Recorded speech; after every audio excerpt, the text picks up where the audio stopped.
Welcome to Rubin on Point, a podcast about cancer, resilience, and being human. I'm Dr. Dan Rubin, and together we'll uncover the true power of resilience, the strength to recover, adapt, and thrive through life's toughest challenges. Each episode will bring bold ideas, transformative practices, and inspiring stories that redefine what health, healing, and what the human spirit can achieve. And you're going to meet some really cool people along the way. If you're ready to turn obstacles into opportunities and live with greater purpose and courage, you're in the right place. Let's get started. Your journey to resilience begins now. Sylvie Beljanski, yes. Well, thank you for joining us on Rubin on Point. I'm Dr. Dan Rubin with the Rubin on Point podcast, where we talk about cancer, we talk about resilience, and most of all, we talk about being human. Sounds great. Thank you, Miss Sylvie Beljanski, for being here. And you come in from where? I am coming from New York. I have been in New York since 95. I came to be a lawyer in New York, to work in the New York law firm as a foreign legal associate. And one morning I called my dad's laboratory in France, and it was not answering. It was ringing, and that was not at all like what my father used to be. Always in the lab. He loved to be in his lab. So I called my mom in Paris, and I got a voice like that. Whoa. And I am like, Mom? And the voice says, this is a police officer so-and-so. Your mom is under arrest. You cannot talk to her. I said, I'm a lawyer. I want to speak to my client. And then I learned that both of my parents had been arrested by a SWAT team. And they were looking for God knows what everywhere in the apartment. And also at the laboratory. And I said immediately, well, I want to speak to the police officer and know what is happening. And that's how I learned that there was a laundry list of charges against my clients. And your clients were your parents. That's okay. Because I said immediately I want to speak to my client, and that's how I started to get involved into this story. And I did not have a scientific background, but by digging into the legal defense of the file, I started to understand that it was not about bringing a man to justice for whatever. This was about disappearing some scientific discoveries that were... This was protecting something else somewhere. Something else, something exactly. Deep. Yes. Exactly. And I could not save my father's life. They destroyed him, really destroyed him. But I decided to take the case to the European Court of Human Rights, which was an easy win, actually, unanimous win. Well, where did this arrest take place? This was in France. In France, okay. I was working in a New York law firm, but my parents were in France. My father used to be a PhD in molecular biology, working at the Pasteur Institute in Paris. Okay. And he has been working all of his life in a very conventional manner in research, fundamental research. Sure. And he had what I found out is that he had discovered another way to address cancer. Yeah. And that was extremely disturbing to the official people because it was successessul. If it's not successful, nobody cares. Nobody was cares. This something he stumbled upon, or that he was a passion of his, or that he was working in? No. As a PhD, he started to work to study the DNA and the destabilization of the DNA back in the 60s. I mean, it is a generation of the discovery of the genome, and all the scientists at the time were very excited about that. Most of that generation of scientists thought that the genome was going to explain everything, and the genomic medicine was going to be the solution to every kind of disease. And my father took immediately a different path.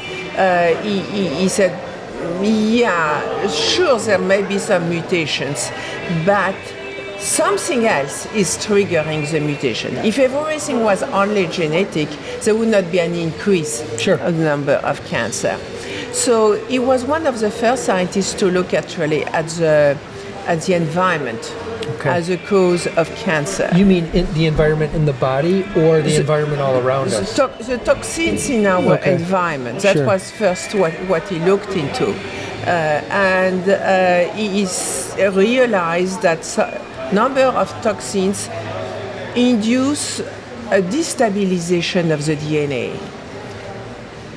He made the observation that there is a big difference between healthy DNA and cancer DNA, and this whether you are a human cell, animal, or a plant. Didn't matter. It doesn't matter.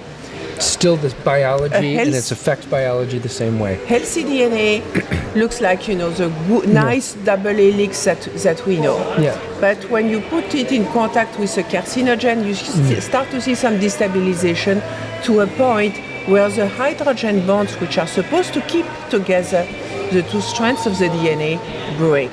And then there is an increased rate of synthesis of the DNA when the two loops are open.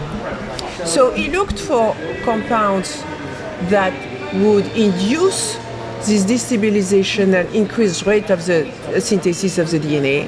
And then he looked for compounds in nature that would do the opposite, that would recognize those big loops and block their synthesis.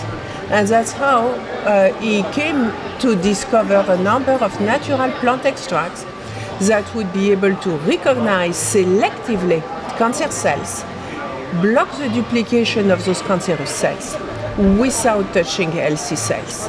Wow. So now you are speaking of plant extracts which are specific to cancer cells, but not specific of one cancer, breast cancer, prostate cancer, ovarian cancer. That's what makes it fascinating. It doesn't matter. Yeah. So he started, and it's not toxic to healthy cells. Yeah. Well, no side effects. Let's examine that. No, not toxic to healthy cells, no side effects, and it's indiscriminatory of cancer cells. It affects all cancer cells.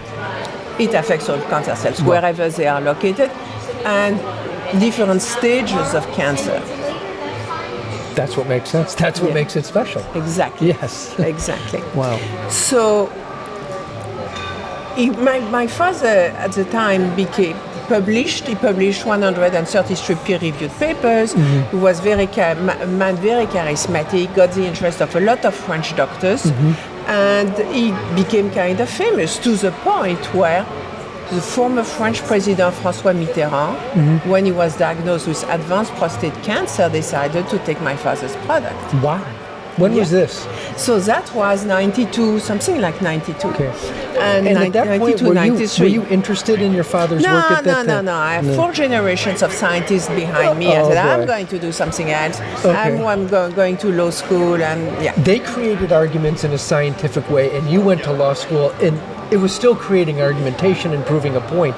So yes, but I did not want to have anything to do with science, and I did not want to see sick people. And no, I grew up with that. Was your mother a scientist? My mom was working with my dad. Yes. She married him when she was 19, so she became his lab technician. Oh my God, well, that's and great. She was a very intelligent woman, so she became also really his partner.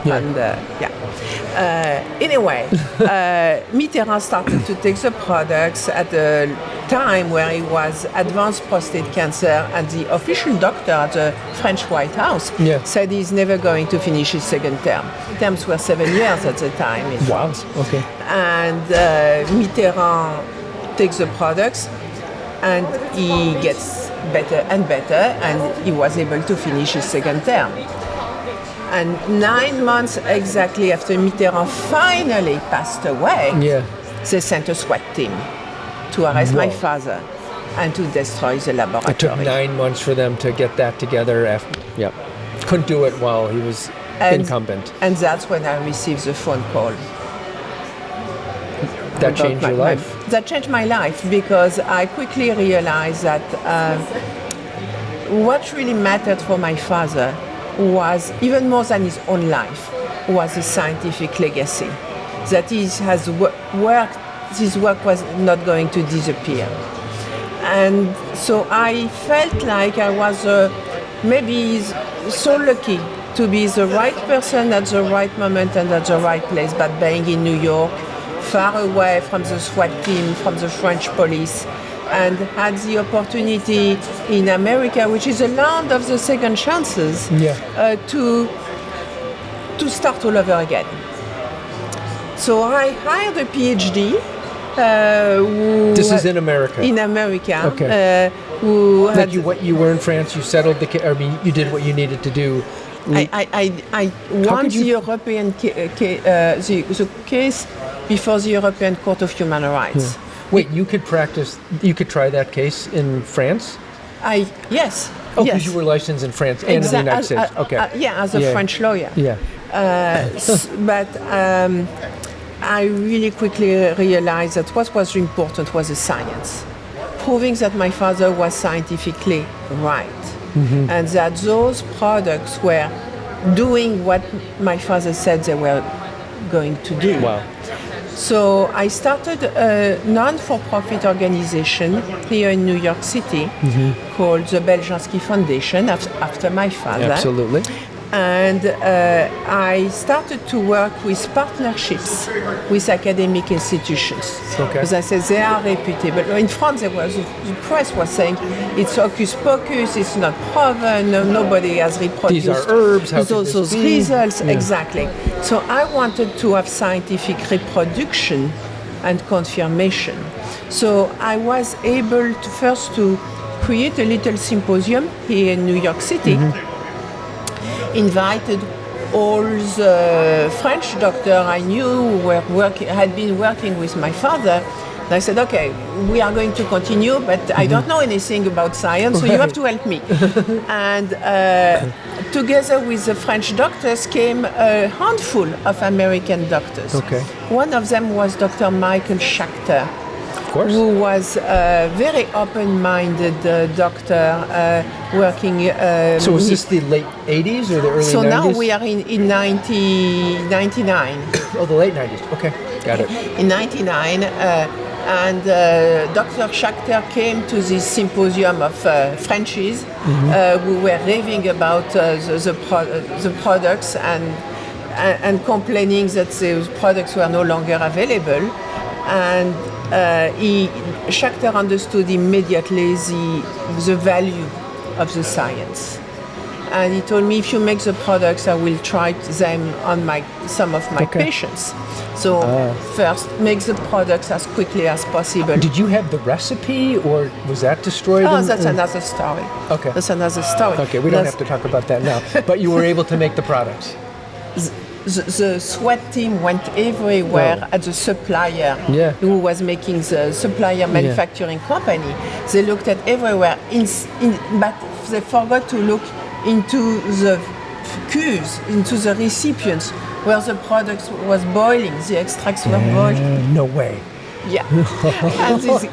And then this guy who I've never heard of calls me and says, hey, I am in France, but I cannot talk to you over the phone. Can I come to New York? This is big stuff. Yeah. And I said, of course, come. Whatever, of course, come. And then he says, okay, I have 100 kilos of powder. Do you want them? I said, yes, sure, of course I want them.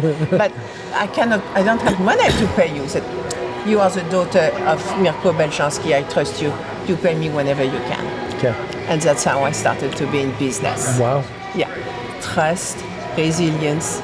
Yes, exactly. That is true. Yeah. Wow. Yeah. And a lot of humanity. I mean, that was a very human thing that he... Absolutely. Yes. Shaking hands and I trust you. You pay me whenever you can. Yeah. And wonderful. So I got the products. I gave some... And Dr. Schachter had a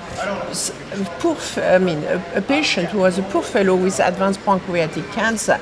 Schachter said, well, the poor guy doesn't have much to lose. Let's try those French products. And the poor guy starts to get better and better also.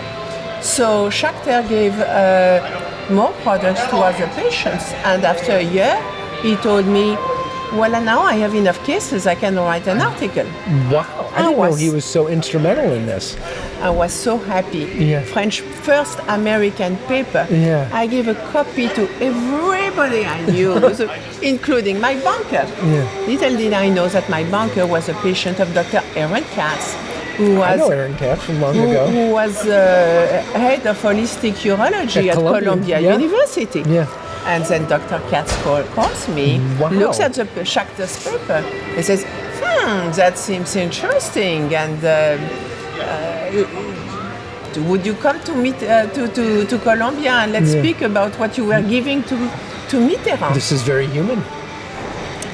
And so I hired quickly a PhD with a diploma similar to my father, because I cannot go to Columbia by myself. Come on, just, I'm a French lawyer, but that's it.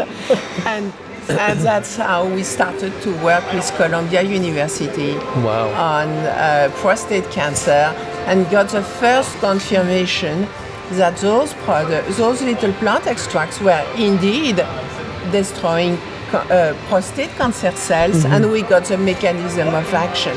Then Dr. Katz was speaking about these results at an event, and I was sitting next to a lady. Said, "That's your extracts, right?" And I said, "Yes." She said, "This is fantastic. Would you have the same thing for women?" And I said, "Yes, of course. The same thing. The same thing would work because it doesn't discriminate against cancer cells." Exactly. Yes.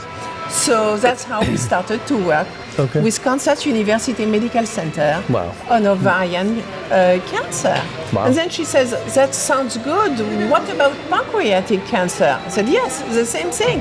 So we started to work on ovarian pancreatic cancer at Kansas University Medical Center. And we were able to confirm it was working at different kind of cancer, different synergy with different kind of chemotherapies, different stages of cancer, even advanced cancer that would not respond to hormonal treatment. Wow. And then the next step was, well, what about cancer stem cells? This is a big thing on your website. Yeah. And you have, And my father, at this time, nobody was speaking of cancer stem cells. My father had never spoken about cancer stem cells. Oh, it was a thing, just nobody talked about it. But I said, let's try. Wow. And you did research on it. And so we have now had research on ovarian and pancreatic cancer stem cells, and now we have a big study going on breast cancer stem cells. Wow. Are there any preliminary findings you can share with us? Very, very positive, but I am looking forward to have all the data and present it. Cancer stem cells are a scourge. It's known, people are talking about it and searching for treatments. How do you think these products or these herbs, these botanicals work in relationship to cancer stem cells? Are they causing them to die? Are they killing them? Are they changing their genome or their... So what we know is that there are several mechanisms of actions which have already been identified and seem to work cumulatively. There is modulation of NF-kappa B, which is all about inflammation. There is a direct inducing apoptosis. And there is also inhibition of the duplication cycle. And this is specifically those are to the cancer stem cells, but also to cancer. You're finding that they cells. also work on cancer stem cells, which are tough to get. That's going to be a big publication. I can't wait till it comes out. It is. What I know, Pau Pereira, there's ginkgo biloba, and it's not, you're going to tell us about ginkgo. So the two plant extracts which are able to do all those things I just spoke about are Pau Pereira and Revolvia vomitoria. Then my father worked also on a very specific extract of golden ginkgo leaves. It's the same tree, but in the fall, the leaves become yellow, and the change of color is a reflection of the change of chemistry. Very important in botanical medicine. We extract something different. Yes. And my father tested that extract and saw that it was helping with skin fibrosis, which can be induced by radiation. So it's doing that because it is regulating some RNAs, some enzymes.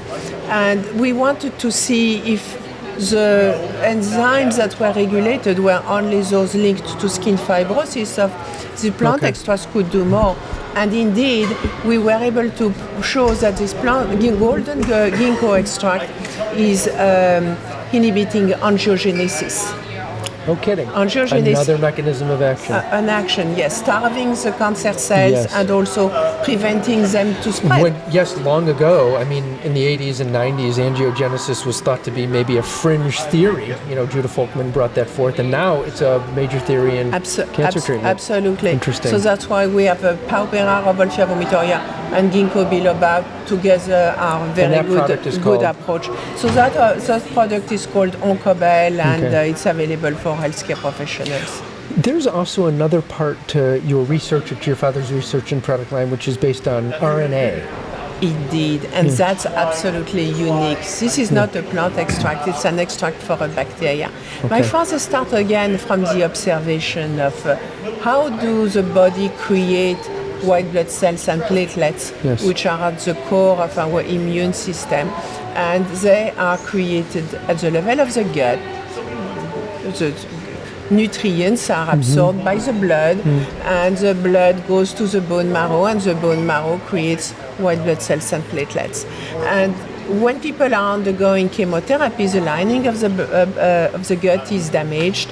The blood cells are diminished, destroyed, and that's why the body is not able to create very often not enough platelets and white blood cells. So he had the idea of a shortcut to create little fragments of RNA from a bacteria which is naturally present in the intestine, and that would prime the DNA of the bone marrow. Precision medicine at its best. Yes. And so it's specifically taken up by the cells in the bone marrow, the precursor cells. Exactly, of the DNA of the bone marrow. So it's really directed at that. So the bone marrow is going to be fed with what it needs. Very specifically. Very specifically, and will be able to synthesize its DNA faster and do its job, which is to create the white blood cells and platelets at a normal physiological level, and at equally as it should be all the different it's just what the body needs. Exactly. Wow. Exactly. So with that, we were able to have a clinical trial at Cancer Treatment Centers of America with a population of people who technically were at the verge of thrombocytopenia, which is a loss of platelets, but technically they did not have the disease, so we were able to have a clinical trial. It was just on the verge, we were able to have a clinical trial with the dietary supplements because technically they did not have the disease. And what we saw is that with people who were already very advanced, they were already their bone marrow had been through several rounds of chemotherapy. None of them needed transfusion. None of them developed thrombocytopenia. And their bone marrow was kind of protected and in a better shape at the end of the clinical trials than at the beginning. That's vitality. That's bone marrow specific resilience. Nourished. Yes.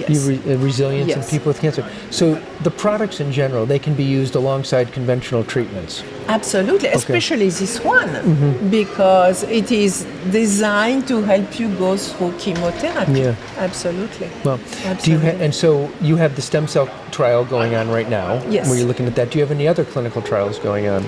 No, for now that's it. Research is extremely expensive. Well, I mean, I'm so happy and appreciative that you're doing this because so many companies don't utilize clinical trials specifically on their products. They may substantiate the use of their products based on other people's research, but not specifically on their product. Yeah, but I have unique products. I can't do that. No, but it's wonderful because you're showing efficacy. I love it. And then you report these findings, and you have a wonderful website. It's truly informative, and you tell the story of your dad and the science, and it's a resource for a lot of people. And you have an annual conference. Yes, And this absolutely. year it's in Texas. Yes, creating a community, sharing this information. I believe, democracy dies in silence, and I think it can be said also to research and to science. If I had not made, the big noise I made, my father's work would have been disappearing. So I do strongly believe in creating a community, sharing this information as much as possible, as that's how it survives. I mean, it's a true legacy. Are you still practicing law? No, I have no time for that. No, you're busy with the foundation. Yeah, absolutely, and I love it. And I feel I have been extremely lucky to get the opportunity actually to serve that legacy and to continue to make a difference in people's lives. I think we have too been lucky that you've continued that. I think it's wonderful. And all these people here that were at the Annie Appleseed Conference here in West Palm Beach, Florida. So, it's been wonderful to get to know you and to talk to you. Thanks for joining me for a little bit. Oh, thank you so much. How do people find you? Maison Beljanski is actually a townhouse. Maison means house in French. So Maison Beljanski is a townhouse, and we have a store where we can welcome people. It's in Manhattan, 317 East 53rd Street, Midtown East Side. Fantastic. And then the website is maisonbeljanski.com in one word. And then all the research is on the Beljanski Foundation website, which is beljanski.org. Again, thanks for chatting. Thank you. It's been great. Thank you for joining us on Rubin on Point, a podcast about cancer, resilience, and most of all, about being human. I hope today's conversation inspired you to see new possibilities for growth, healing, and strength in your life. If you enjoyed this episode, be sure to subscribe, leave a review, and share it with someone who could use a little extra resilience in their day. Remember, no matter what challenges you're facing, resilience isn't just about bouncing back. It's about building a life of purpose, connection, and vitality.